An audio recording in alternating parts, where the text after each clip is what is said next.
ओम असतोमा सत्यमय तमसोमा ज्योतिर्गमय मृत्युर्मा अमृतंगमय। ओम शांति शांति शांति।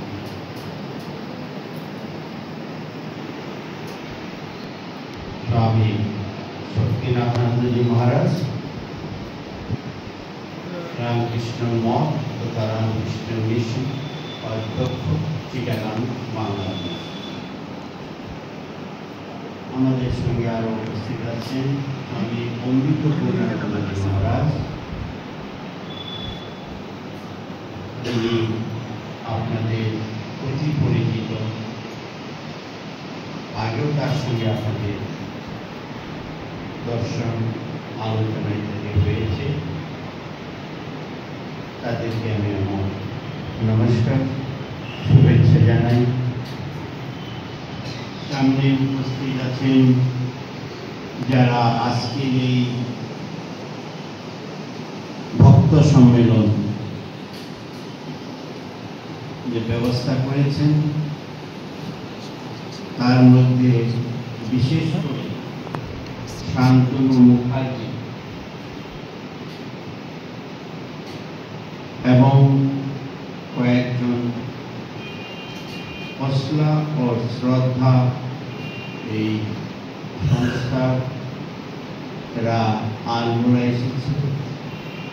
তাদের সঙ্গে পরিচয় হওয়ার আমার সবাইকে হয়েছিল। তার মধ্যে মেন ছিলেন এই শান্তনু। তার আগ্রহে আজকের এই উপস্থিতি। সামনে উপস্থিত আছেন ভক্তমণ্ডলী, উপস্থিত ভাতৃবৃন্দ, মাতৃবৃন্দ, আর হসলা এবং শ্রদ্ধা যা যে সংস্থা ব্যবস্থা করেছে, তার যে কয়েকজন আছেন, প্রেসিডেন্ট অমিয় দাসগুপ্ত জি, ভাইস প্রেসিডেন্ট শ্রীযুক্ত বাবু দিলীপ গাঙ্গুলি জি, ডাইরেক্টর দিলীপ মুখোপাধ্যায় জি, শ্রদ্ধা প্রেসিডেন্ট প্রকাশ ভট্টাচার্য জি এবং শ্রদ্ধার সেক্রেটারি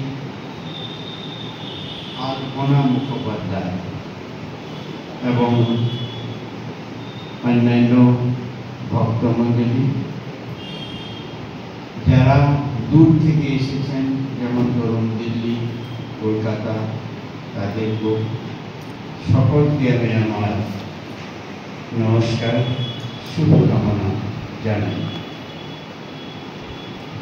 আজকের বিষয় আমাকে শান্তনু জিজ্ঞাসা করেছিল, বলেছিলাম ভক্তমণ্ডলী যখন একত্র হবেন ভক্ত সম্মেলন, তাহলে কথামৃত যদি আলোচনা করা হয় সেটাই ভালো হবে। তাই আমি কথামৃত থেকে ঠাকুরের কয়েকটি কথা নিয়ে কিছু বলবার চেষ্টা করি। শ্রী রামকৃষ্ণ কথামৃত মনে হয় পৃথিবীর একটি শাস্ত্র গ্রন্থ, যা শতাধিক ভাষায়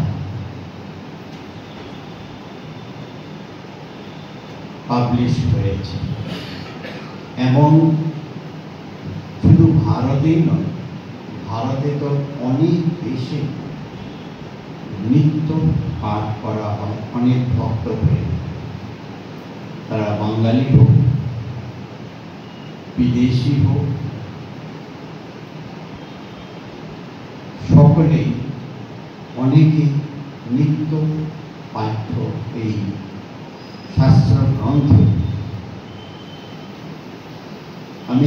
আমি কিছুদিন গুজরাটে ছিলাম বেশ কয়েক বছর। রিলিফের কাজে বাইরে গিয়েছিলাম। ফেরার পথে আমাদের লাঞ্চের ব্যবস্থা করেছিল এক ভক্ত মনেনকে, তার বাড়ির সবাই দীক্ষিত, কেউ বীর স্বামীজি মহারাজ, কেউ ভূপেশ স্বামীজি মহারাজ। যখন আমরা সকলেই খেতে বসেছি, 10-12 জন ভলেন্টিয়ার ছিল আমার সঙ্গে, হঠাৎ দেখলাম তাদের ঘরে এক টেবিলের উপরে একটি উদ্বোধন রাখা আছে।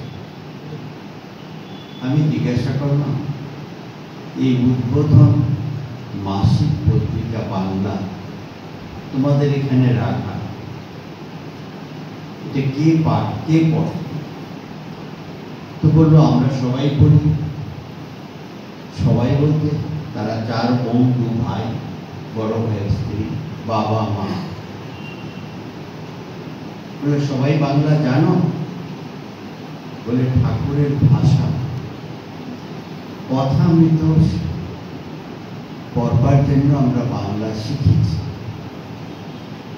এবং গত কয়েক বছর ধরে প্রতি মাসে এই উদ্বোধন পত্রিকা তাদের বাড়িতে আসে এবং তারা পাঠ করে। সকলেই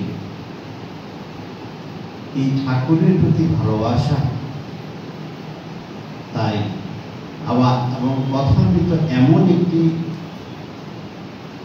গ্রন্থ বা শাস্ত্র গ্রন্থ, সব শাস্ত্রের সার এখানে আছে এবং অতি সরল সহজ ভাষায় এই ধর্মকে বোঝানো হয়েছে। নিত্য দৈনন্দিন ভাব আমরা যা করি, তাও আমরা কি করতে পারি? ধর্মের দিকে এগিয়ে নিয়ে যেতে পারি। ঠাকুর বলেছেন, মোড় ফিরিয়ে দাও, মানে অর্থাৎ যাই করব সেইটা যদি আমরা ভাবটা পরিবর্তন করতে পারি, তাহলেই ধার্মিক হয়ে যায়, তাহলে আমাদের শাস্ত্র অনুযায়ী আমরা কর্ম করতে পারি, সেটাই শাস্ত্র হয়। এইরকম গীতা, উপনিষদ, বেদ, ঠাকুর বলছেন, আমি বেদ কখনো পড়িনি কিন্তু শুনেছি। সংস্কৃত ভাষাও ঠাকুর বলেন, আমি বলতে পারি না কিন্তু বুঝতে পারি সব।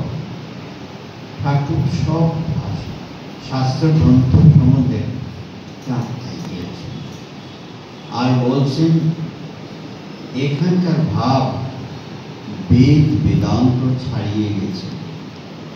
কথা বলতে এই কথাগুলি আমরা গীতা, উপনিষদ, রামায়ণ, মহাভারত, ভাগবত সব কথামৃতের মধ্যে আমরা পাই, তার সারাংশগুলি আমরা পাই।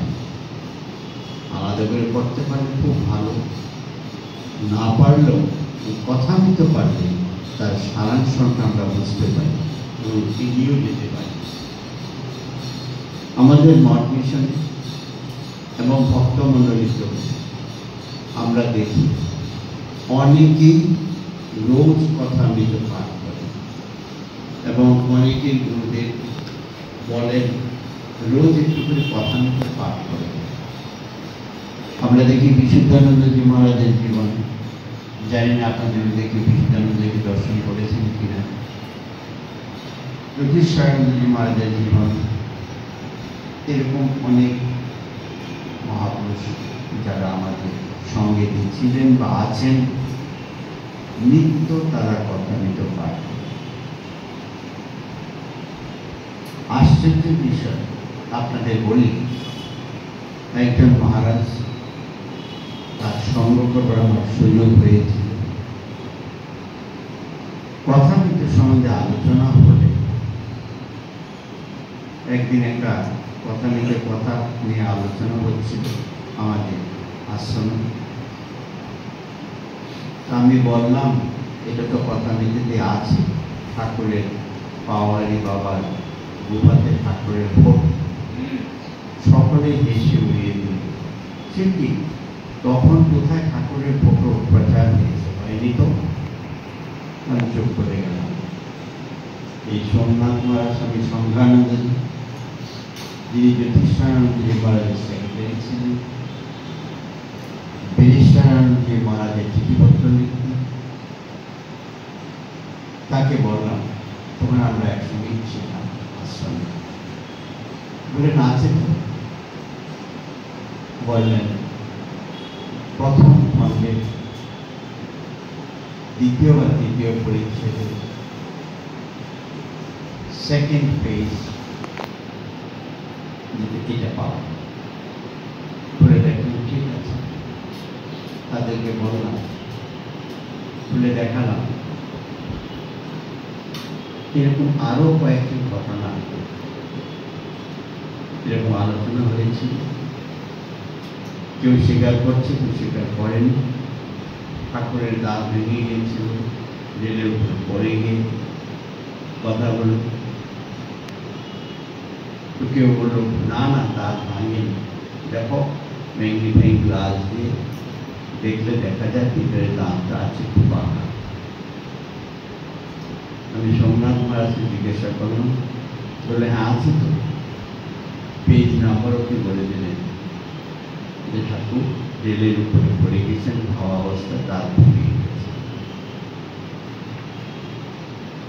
আমরা বেশ কিছুদিন একত্রিত ছিলাম একই আশ্রমে, অনেক পড়াশোনা করতাম, শাস্ত্রের চর্চা করতাম। আমি কথায় কথায় জিজ্ঞাসা করলাম, মহারাজ আপনি একদম পেজ নাম্বার খণ্ড সব কিছু বলে দিচ্ছেন, আপনি কথা মতো কবার পড়েছেন? উনি বললেন, আমি একবারই পড়েছি। দেখুন, একবার কথামৃত পড়েছি। আর আমি যখন ওনার সঙ্গে ছিলাম, ওনার বয়স প্রায় 70-এর কাছাকাছি হবে। এখন উনি নেই, আজ থেকে 25-26 বছর আগে উনি মারা গেছেন। একবার উনি পড়েছি স্মরণশক্তি, এবং পড়েছেন তো কিভাবে পড়েছেন। একজন ভদ্রলোককে আমি জানি গুজরাটে, এই বছরখানেক আগে তার সঙ্গে গিয়েছি। তার সঙ্গে আমার পরিচয় অনেক বছর থেকে, প্রায় 45-50 বছর আগে থেকে হয়েছে। জানতাম সে রোজ কথামৃত পাঠ। আমি কয়েক বছর আগে যখন তার সঙ্গে দেখা হল, জিজ্ঞেস করলাম, আপনি কথামৃত কতবার পাঠ করেছেন? বললো 108 বার পুরো হয়েছে, এখন চলছে। আমি ওইদিকে কোনো কাজে গিয়েছিলাম, তার বাড়ির কাছাকাছি গুজরাটে। তার নাম ছিল বিষ্ণু ভাই পটেল, মেশানাতে বাড়ি। কোনো কাজের দিকে যাচ্ছিলাম, তার রিকোয়েস্ট তার বাড়িতে যেন একবার যাই, গিয়েছিলাম।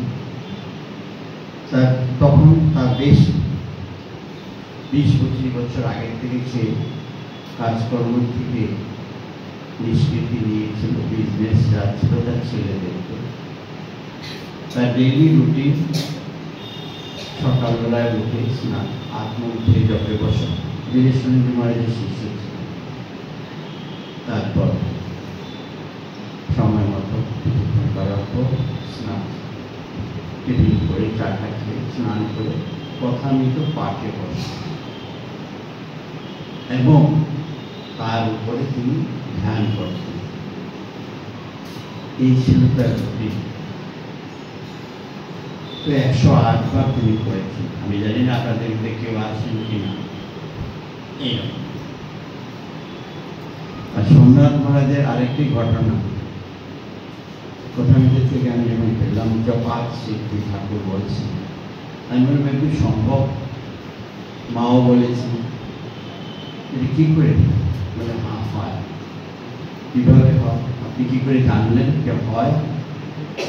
তখন উনি নিজের এক্সপিরিয়েন্স বলেন, হ্যাঁ আমার হয়েছে। আমি বললাম কি করে জানেন? কবে থেকে হয়েছে? 1945 আমি বীরজনানন্দজি মহারাজের থেকে দীক্ষা নিয়েছি। সেই দিন থেকে আজ অবধি এক মুহূর্তের জন্য আমার জব বন্ধ হয়। আমি বললাম, আপনি কি করে জানেন খাবার সময়, কথা বলবার সময়, ঘুমের সময় এই জব বন্ধ হয়েছে? বললেন, আমি জানি। যখন ঘুমোতে যাই তখনও দেখি ভিতরে ভিতরে জব চলছে, যখন ঘুম ভাঙে তখনও দেখি ভিতরে ভিতরে জব চলছে। তো এই চেষ্টা যদি আমাদের শ্রদ্ধা থাকে, এটা সম্ভব। তাকে দেখে আমরা বুঝলাম। শান্তানন্দজি মহারাজের কথা আপনারা শুনে থাকবেন। মায়ের শিষ্য ছিলেন। 1974 উনি দেহ রেখেছেন বেলুড় মঠে। দেহ রাখার কয়েক বছর আগে উনি বলছেন, আমি যেদিন থেকে দীক্ষা নিয়েছি, মা সারদা দেবীর থেকে আমি দীক্ষা নিয়েছেন, সেদিন থেকে আজ অবধি আমি সবসময় অনাহত ধ্বনি শুনতে পাই। এই যে উদাহরণগুলো, এটা আমাদের অভূত করে এই পথে এগিয়ে যাবার জন্য। মহাপুরুষের জীবন আমাদের এইভাবে অনুকরণীয়। এই জন্য আর আমরা অনেকে অনেক কিছু বলি, শুনি, আবার ভুলেও যাই, কিন্তু গভীরভাবে সেই চিন্তাকে আমরা করি। আপনাদের মধ্যে অনেকে পড়ে থাকবেন এই সত্য মহারাজ ইনস্টিটিউট অফ কালচারে আছেন। তিনি একটা বই লিখেছেন মহাভারত প্রসঙ্গ। পড়ে দেখবেন এক একজনের জীবনটা কিভাবে উনি ফুটিয়ে তুলেছেন। গান্ধারী, ভীষ্ম, অর্জুন, তারপর কর্ণ, উনি দিয়েছেন কর্ণ জীবন। এখানে মহাভারতে যাদের যাদের আমরা পাই, তাদের মধ্যে সবচেয়ে শ্রেষ্ঠ হল কর্ণ, দানবীর কর্ণ। কিভাবে ফুটিয়ে তুলেছেন আপনার যারা পড়েছেন, সময় বা সুযোগ পেলে করে দেখবেন কিরকম ভাবে। এই পড়লেই হবে না, শাস্ত্র গ্রন্থ পড়ার পর চয়ন করতে হবে। তুরানন্দজি মহারাজ, যিনি আলমোড়া আশ্রম প্রতিষ্ঠা করেছেন, তিনি একজন ব্রহ্মচারীকে জিজ্ঞাসা করেছেন, তুমি গীতা পড়ো? আমি পড়েছি। পড়েছ, হয়ে গেছে?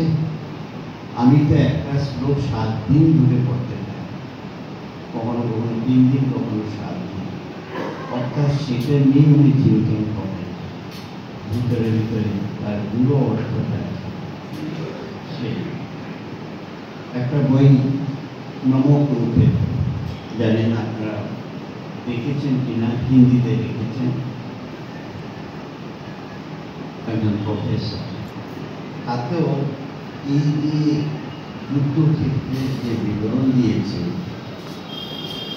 পড়লে বোঝা যায় উনি কত গভীরভাবে চিন্তা করেছেন। এক একটা এপিসোড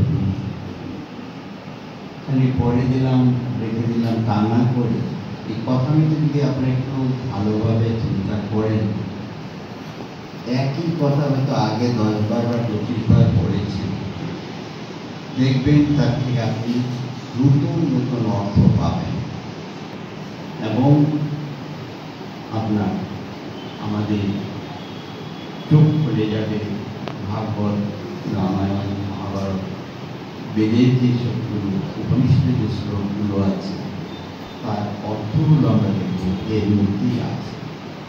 এইভাবে সেই জন্য কথার মধ্যে যদি আমরা রোজ পাঠ করি এবং তার নিয়ে চিন্তা করি, তাহলে আমরা দেখব কিভাবে আমাদের সুমিরন মহারাজ তার বক্তব্যতে রেখেছেন ঈশ্বরের প্রতি কি করে ভালোবাসা হবে, ভক্তি এবং ভক্ত।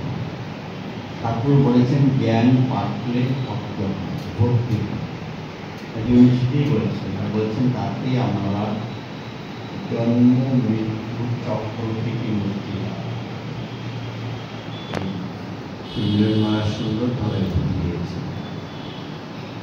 শক্তিনাথ মহারাজ বাংলাদেশের পরিস্থিতি সম্বন্ধে আলোচনা করেছেন। তার মধ্যেও বাংলাদেশে জানি না ওনার জন্ম ব্রিটিশ আমলে না পাকিস্তান আমলে, যদি পাকিস্তান আমলে থেকে জন্ম থেকে আজ অব্দি এই পরিস্থিতির মধ্যে ওনারা আছেন। শুধু উনি নয়, অনেক হিন্দুরা আছেন। এবং উনি যেমন বললেন 16টা রামকৃষ্ণ মিশনের সেন্টার হয়েছে এখন বাংলাদেশে। আমাদের ভারতের অনেক প্রভিন্সে 16টা সেন্টার নেই, আর 100টি প্রাইভেট আছে। চিন্তা করুন তারা এই বিপর্যয়ের মধ্যেও কিভাবে ঠাকুর মা স্বামীজির ভাব প্রচার করছেন এবং চালিয়ে যাচ্ছে। কিন্তু তারা কি অনেকে ভাবেন কবে ভারতে বা বিদেশে দেশ ছেড়ে চলে যাবে, অনেকেই দেশ ছাড়ার কথা কিন্তু ভাবেন। এখানে জন্মেছি, এখানেই মুক্তি। ঠাকুর আমাদের এখানেই নিয়েছে। ঠাকুরের উপরে ভক্তি শ্রদ্ধা থাকে। তারপর উনি বলছেন গুরুগৃহ সনদ ব্রহ্মচর্যে আছে সেটা। তারপরে ধর্ম কি, ধর্ম এইসবে। আর মানুষ, স্বামীজি বলেছেন মা আমায় মানুষ করো, এই কথাটাই উনি মানুষ কিভাবে হওয়া যায় সেটাই বলেছেন। এই কথা মেয়েদের আমরা দেখতে পাই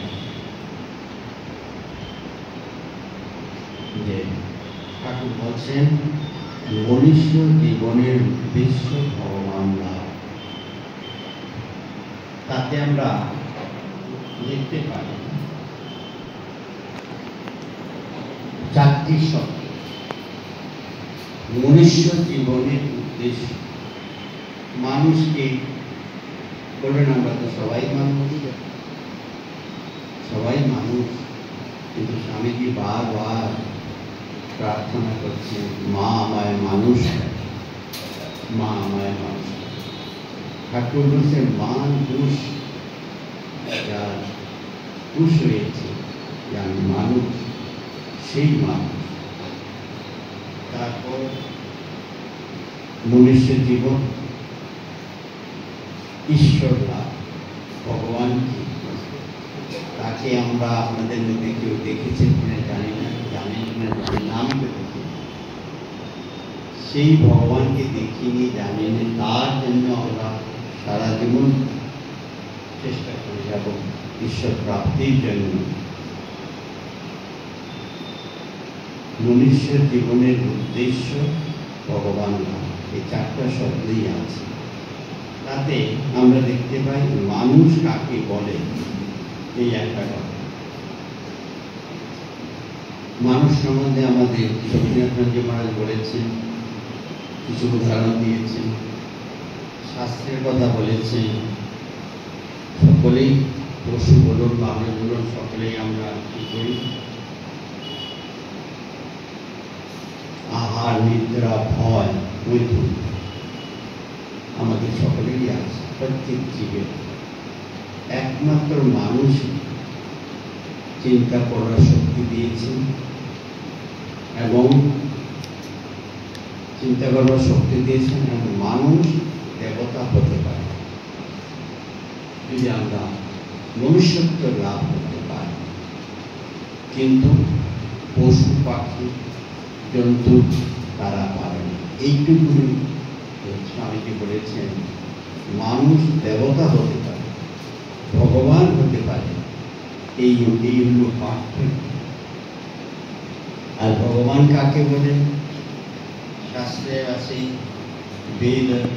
বেদেতে আছে সচ্চিদানন্দ ব্রহ্ম। ঠাকুর বলেছেন।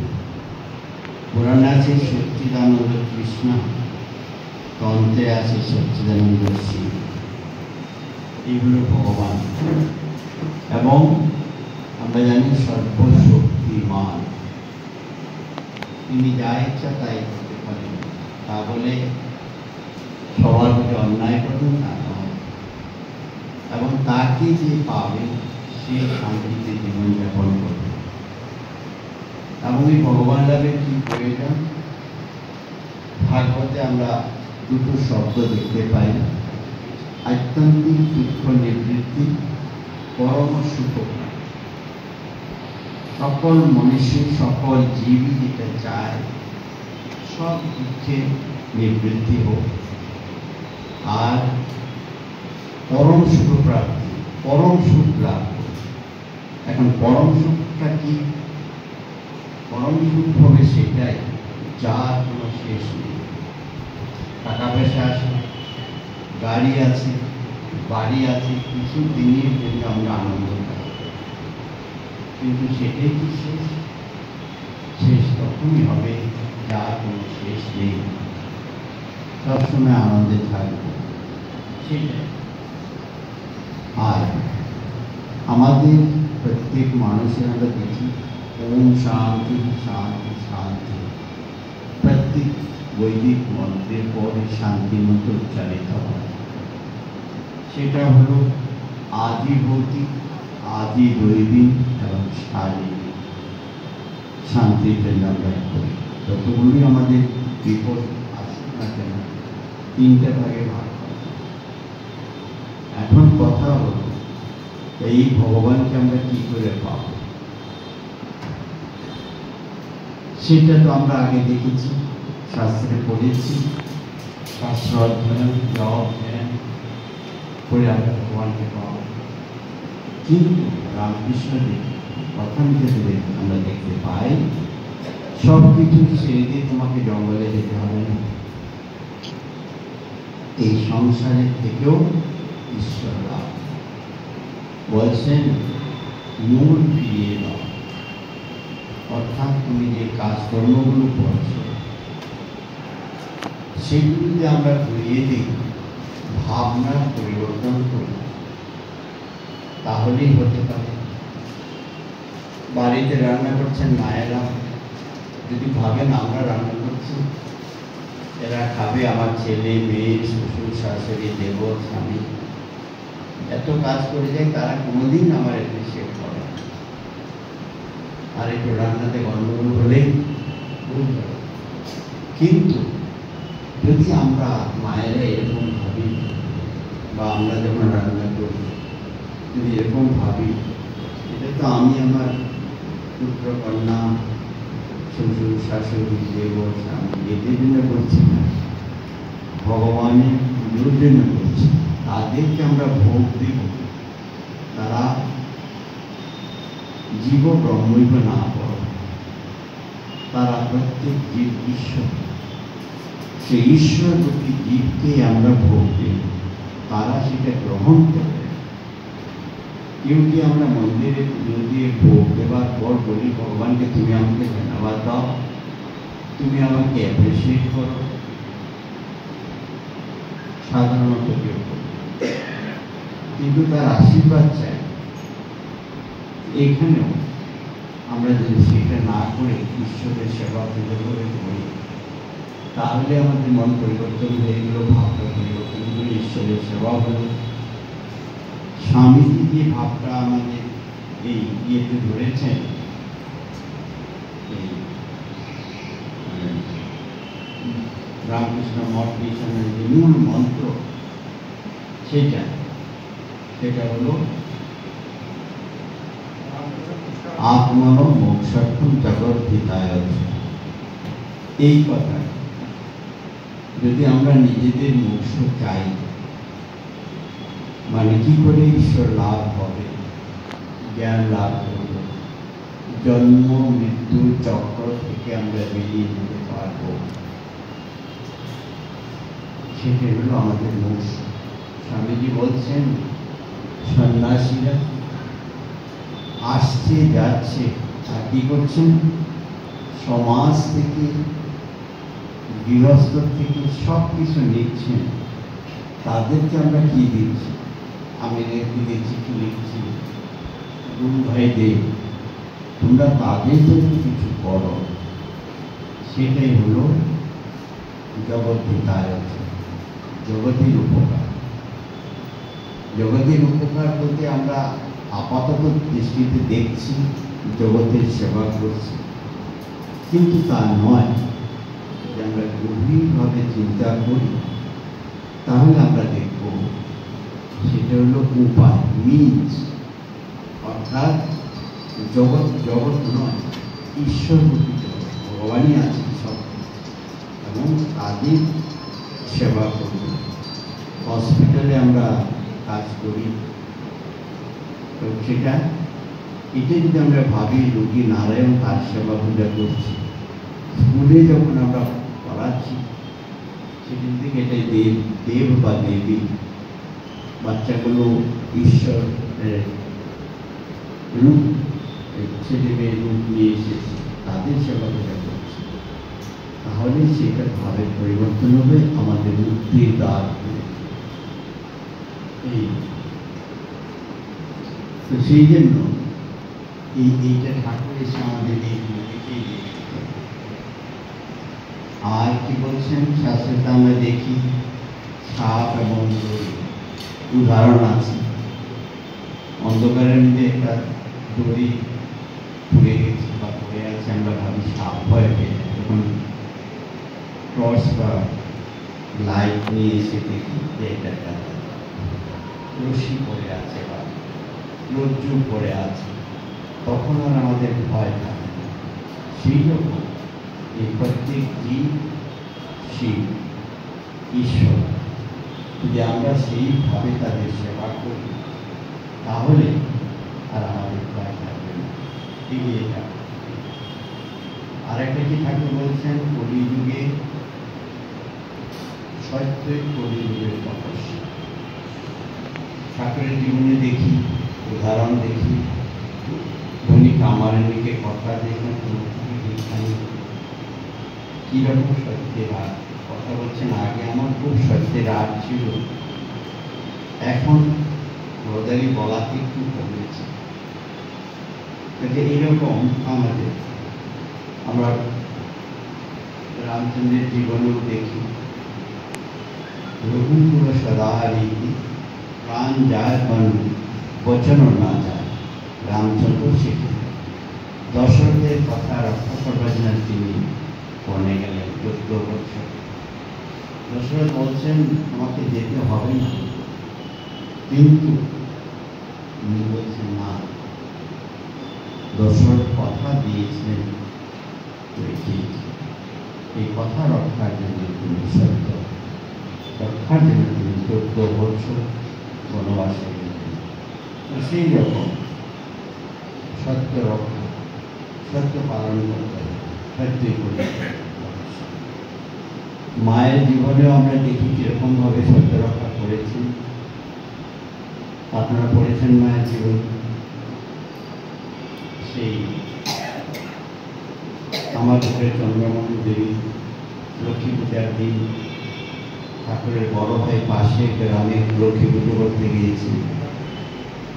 অনেক রাত হয়ে গেছে, ফিরে আসতে পারেন, আসেনি বলে বারবার এগিয়ে গেছেন, দেখছেন সে আসছে। কিছুক্ষণ পর দেখলেন একজন লোক আসছে। তিনি ভাবলেন এই নিশ্চয়ই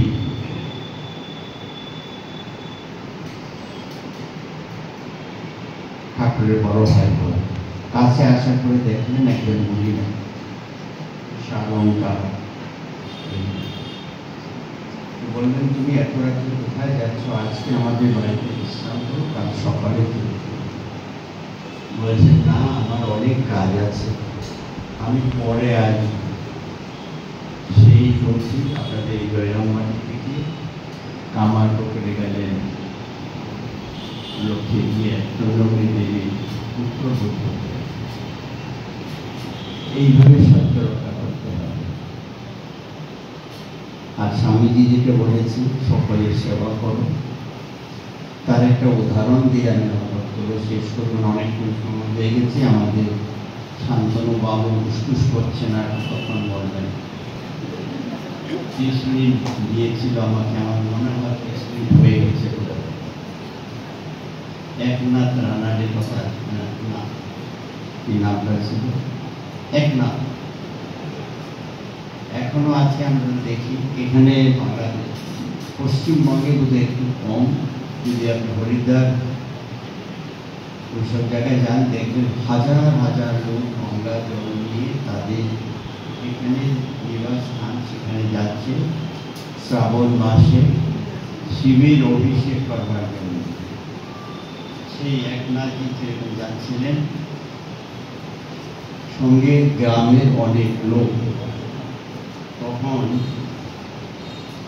এই ইয়েতে যখন অন্ধ্রতে পৌঁছেছেন, অন্ধ্রতে যখন পৌঁছেছেন তখন দেখছি অনেক জায়গায় অনেক পশু মরে পড়ে আছে, মৃতদেহ, লোকগুলো কঙ্কালসার। কারণ সেখানে কয়েকদিন ধরে, কয়েক বছর ধরে বৃষ্টি হয়নি, অনেকেই ক্ষুধায় প্রাণ হারিয়েছে, গরু, ছাগল, গাধা জল পিপাসায় প্রাণ ত্যাগ করেছে। সকলেই জল নিয়ে যাচ্ছে রামেশ্বর অভিষেক করবার জন্য। মহারাষ্ট্রের একনাথ, যেগুলি আপনারা পড়ে থাকবেন, সেখানে ও হঠাৎ দেখলো একটা গাধা রাস্তায় পড়ে আছে, ছটফট করছে। সে কি করলো, জলের ভাতটা নামিয়ে এক লোটা জল গাধাকে খাইয়ে দেখলো। গাধা তাতেও তৃপ্ত হয়নি, আরেক লোটা জল সেটাও সে খাইয়ে দিল। তখন গাধাটা উঠে দাঁড়ালো, সুস্থ হয়ে একদিকে চলে গেল। তখন ওদের যে নেতা ছিল, প্রধান, যে দল যে নিয়ে গেছে, সে বলছেন, না তুমি এটা কি করলে? বলছে, কেন, আমি কি কোনো অন্যায় করেছি? বলছে, দেখো আমরা সেই গঙ্গোত্রীর থেকে গঙ্গা জল নিয়ে যাচ্ছি রামেশ্বরে অভিষেক করব। এখন তুমি সব গঙ্গার জল গাধাকে খাইয়ে দিলে, কি দিয়ে তুমি অভিষেক করবে? একনাথ বলল, কেন আপনারা আমার সঙ্গে আছেন, আপনারা কি একটু জল দিবেন না অভিষেক করবার জন্য রামেশ্বরে? বলছেন, সে তো আমরা দেব, পুণ্য তো তখনই হয় যখন নিজে কাঁধে করে জল এনে শিবের অভিষেক। বলে, আমি তা জানি না, আমি দেখলাম শিব আমার সামনে এরকম মাটিতে করে ধরফর করছে আর বলছে, একনাথ তুমি এই জল নিয়ে সেখানে অভিষেক করবে, আর আমি তো এখানে আমার প্রাণ বেরোচ্ছে। তখন আমি থাকতে পারলাম, সবটা জল তাকে খেয়ে দেব, সে সুস্থ। এই যে যদি আমরা সব প্রাণের ভিতরে যদি সেই ঈশ্বরকে আমরা দর্শন করতে পারি, তবে আমাদের আত্মনমোক্ষার্থী জগৎ হৃদয়ত হবে। রামকৃষ্ণ কৃষ্ণের যে মূল মন্ত্র, সেটাই হবে। সেই জন্য ঠাকুর, মা, স্বামীজি এসে আমাদের দেখিয়ে দিয়েছেন পথটা কত সহজ। সব কিছু ছেড়ে দিয়ে জঙ্গলে গিয়ে তপস্যা করতে হবে না, থেকেও ঘরে থেকেও আমরা সব ঈশ্বর প্রাপ্তির পথে এগিয়ে যেতে পারি। এবং যদি ঈশ্বরের কৃপা হয়, যদি আমাদের আন্তরিকতা থাকে, তাহলে আমাদের কাছে ভগবান আসবে। সেই রামকৃষ্ণ মিশনে যখন স্বামীজি স্থাপন করলেন, তখন কত বিরোধ হয়েছে। ঠাকুরের সন্ন্যাসীরাও বিরোধ করেছেন, ভক্তমন্ডলীতে করেছেন, আর বাইরে সন্ন্যাসী সমস্ত রামকৃষ্ণ মিশনের সাধুকে ভাঙি সাধু বলতে। কিন্তু এই স্বামীজি যে ভাবটা প্রচার করেছেন সেটা যত প্রচার হচ্ছে তত লোক বুঝতে পারছে যে ঘরে বসে বা সমাজে গিয়ে কি এক জঙ্গলে গিয়ে বা মন্দিরে বসে ধ্যান করলেই ভগবান প্রাপ্তি হবে। আরও উপায় আছে, তার যে জীব শিব, তার ভিতরে যদি আমরা শিবকে দেখতে পাই, সেভাবে চেষ্টা করি, তাহলে হবে। আর আপনার একটা শেষ একটি কথা বলি, এই বিষ্ণুপুরের বশিষ্ঠর সেনের সঙ্গে আমি যেখান থেকে এসে আলমোড়া রামকৃষ্ণ কুটিরের একটা সম্পর্ক, উনি যখন গিয়েছেন তখন থেকে রামকৃষ্ণ কুটিরে উনি এবং ওনার স্ত্রী লক্ষ্য সেন প্রায় নিত্যই আসতেন। আর ওখানকার রাম মহারাজ যিনি তার অধ্যক্ষ ছিলেন, রোজ সকালে যেতেন বশিষ্ঠের বাড়িতে একটা কফি খেতে, আর প্রতি রোববার দুপুরে মধ্যাহ্ন ভোজন সেখানে কোনো কারণে যদি সেই রবিবারে যেতে না পারতেন, অন্যদিন গিয়ে হাজির হতেন যে আমার রবিবারের ভোজনটা বাকি আছে, আজকে না। তাদের সঙ্গে এইরকম সম্পর্ক ছিল। সেই বশিষ্ঠের যে জন্মভূমি, সেটাতে আজকে আমি আসতে পেরে দর্শন করে আমি ধন্য হয়েছি। যখন শান্তনু গিয়েছিল তখনই আমি বলেছিলাম ইচ্ছা আছে একবার সেই বশিষ্ঠের সেই বাড়িটা দর্শন করে প্রণাম করা। মা যে বসে আছেন বারান্দা, এখানে ধানের বস্তা, এটা সকলেই জানত জয়রামবাটিতে যাওয়া। এই কয়েক বছর আগে এটাই হয়েছে, না এটা জয়রামবাটিতে নেওয়া না, এই বাড়িতে। আর এই ফটোটা বশিষ্ঠ সেন নিজেই নিয়েছে, সেই ফটো। কাজেই এই বশিষ্ঠ সেন, লক্ষ্মী সেন সেই আশ্রমে যে সেবা করেছেন, সাধুদের যে সেবা করেছেন, উনি ছিলেন স্বামীজির শিষ্য, সদানন্দজির শিষ্য, তার থেকে দীক্ষা নিয়েছিলেন। কিন্তু মায়ের কাছে সবসময় গিয়েছেন, সেবা করতেন। রাজা মহারাজ, মহাপুরুষ মহারাজ সবার কাছে সবারই সেবা করতেন।